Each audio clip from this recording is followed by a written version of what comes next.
The Voice of Life Radio now presents CCN Magazine, featuring church and community news.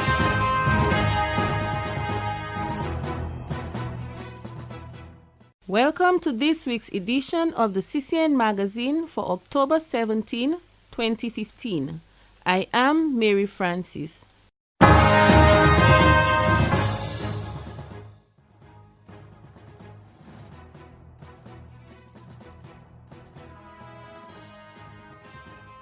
In the headlines, church news.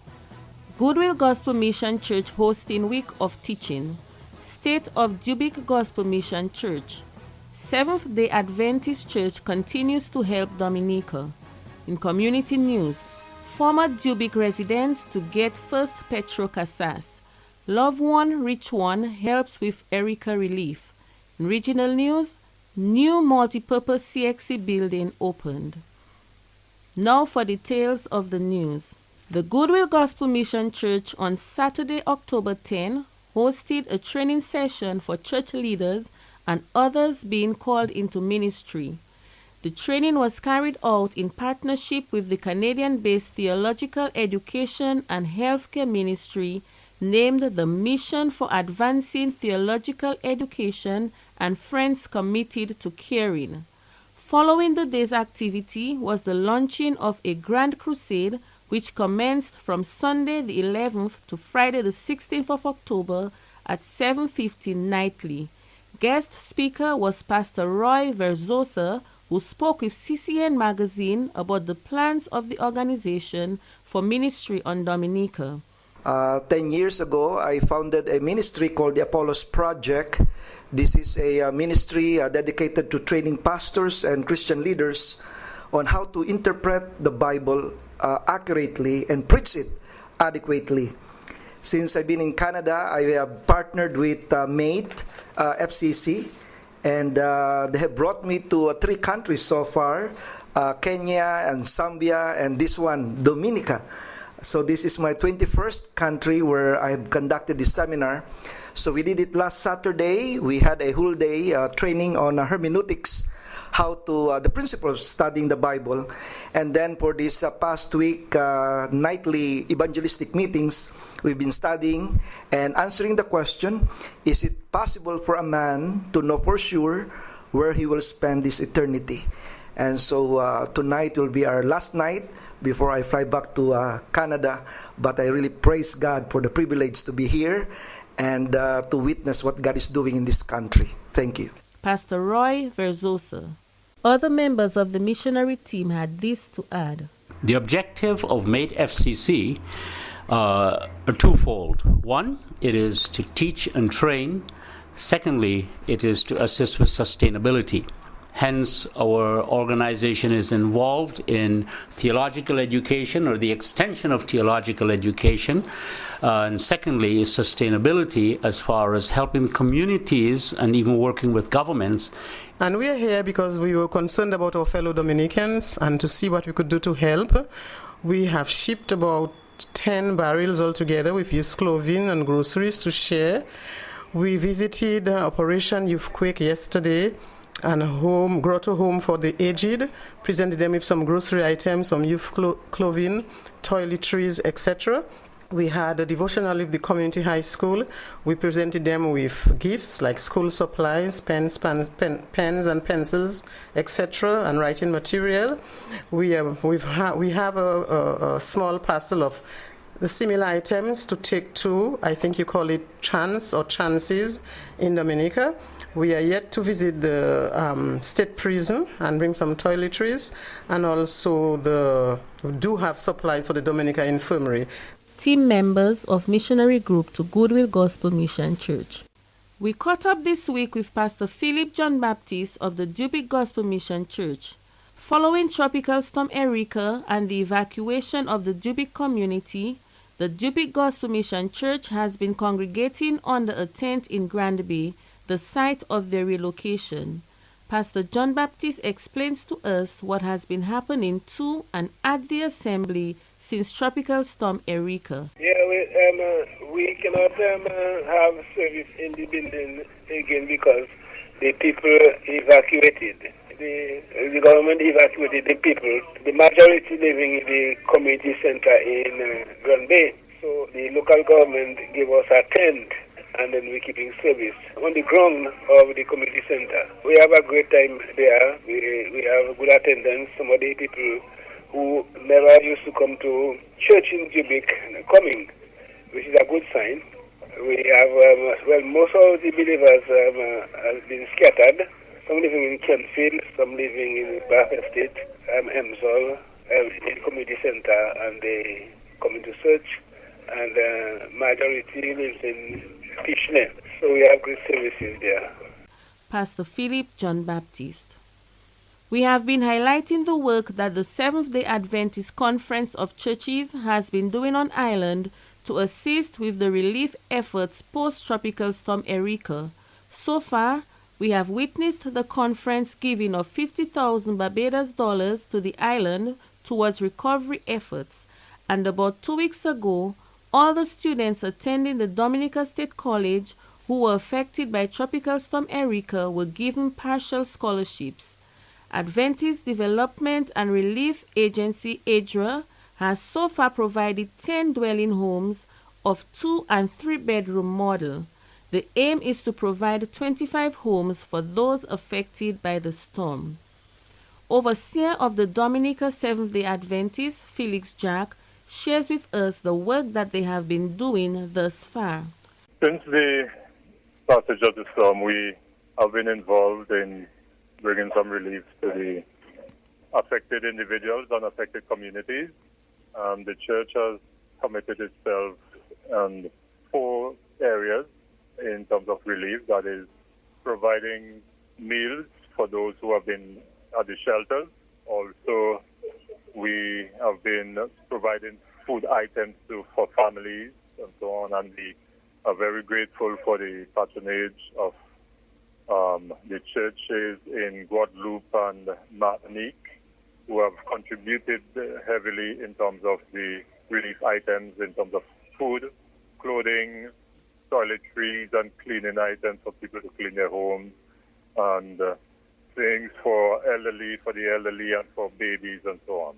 We have partnered with the churches in Antigua, St. Kitts Nevis, Montserrat, on providing scholarships for the college students who have been affected, and also the secondary school children. We have been giving them vouchers. We have been also giving the primary school vouchers, and also the preschoolers. The secondary school students have received vouchers of $200. Primary school have received vouchers of $150, and the preschoolers have been receiving vouchers of $75.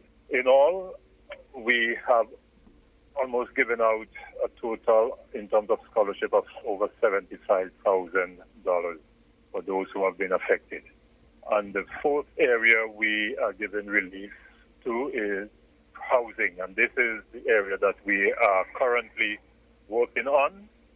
We have already drafted the plans for the houses, and we are yet to get those approved from planning. And also, we are waiting on the provisions of lands so that we can build these houses for individuals who have been affected. We are aiming at the moment. Currently, we are aiming to build 10 houses, but if things go well as we are planning in terms of the kind of aid and help that we are seeking from our sister churches, from the U.S. Virgin Islands, from Trinidad and Tobago, from Barbados, and other sister churches in the region, if all go well, we can see ourselves aiming at building about 25 houses for those who have been affected. I know this is a small amount in terms of the amount of individuals who have been affected. I learned that there is over 800 homes that have been affected, and so we are just doing our small bit to aid in the process. to bring some normalcy and relief to those who have been affected. So all in all, these are the areas that we have been engaged in as a church to really seek to help our friends, our neighbors, our loved ones who have been affected in so many ways. Pastor Felix Jack. ADRA is the global humanitarian organization of the Seventh-day Adventist Church that delivers relief and developmental assistance to more than 130 countries globally. Now for community news. According to Prime Minister Roosevelt Skerrit, the community of Dubic will be the first to be permanently relocated. The small community was evacuated following Tropical Storm Erika and has been housed in neighboring Grand Bay since then. Prime Minister Skerrit alluded to the fact that the 50-house installment that the government has received from Venezuela will suffice in settling that community, hence the primary focus on that area. The Prime Minister, however, revealed that the site for the location had not yet been determined, since there are a number of localities that the government is assessing for the relocation of both the Dubic and Petit Savan communities. Relocation sites included land near the Pierre Charles Secondary School and in La Plaine and Bellevue Chopin. Gloria Walsh of the Love One, Reach One program has been reaching out to the youth in the Silver Lake and other defavorized communities for years. Through this organization, she has been able to provide a feeding program for the children as well as homework help. The organization holds annual activities targeting the youth in an effort to boost their confidence and encourage them to strive for better. This week, Love One, Reach One reached out to persons affected by Tropical Storm Erika to assist in their rebuilding efforts. Ms. Walsh also gave a brief idea of what the Love One, Reach One NGO does. Love One, Reach One Foundation is a foundation geared at looking after underprivileged children, mainly in Silver Lake.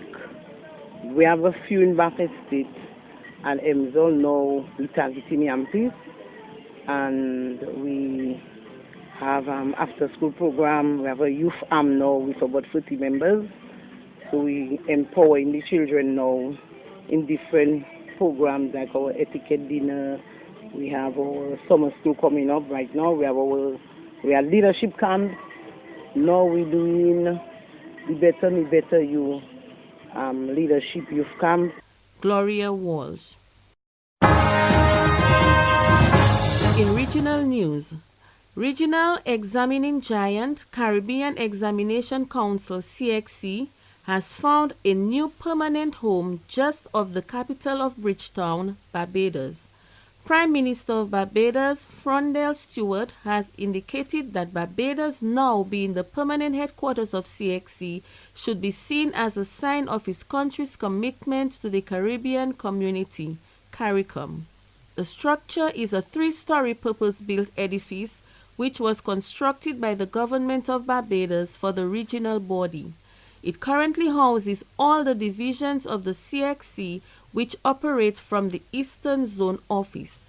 CXC has been instrumental in the education and development of the Caribbean people and the regional integration movement since 1972.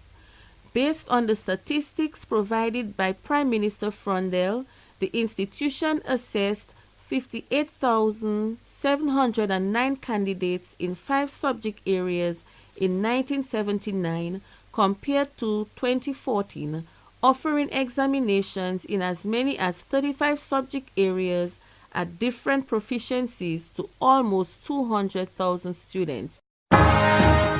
Thanks for joining us this week for the CCN Magazine. We invite listeners of the CCN Magazine to contact us with news from your church and your community. Let us spread some good news. Tune in again next week for another edition of CCN Magazine. You've been listening to The Voice of Life's CCN Magazine.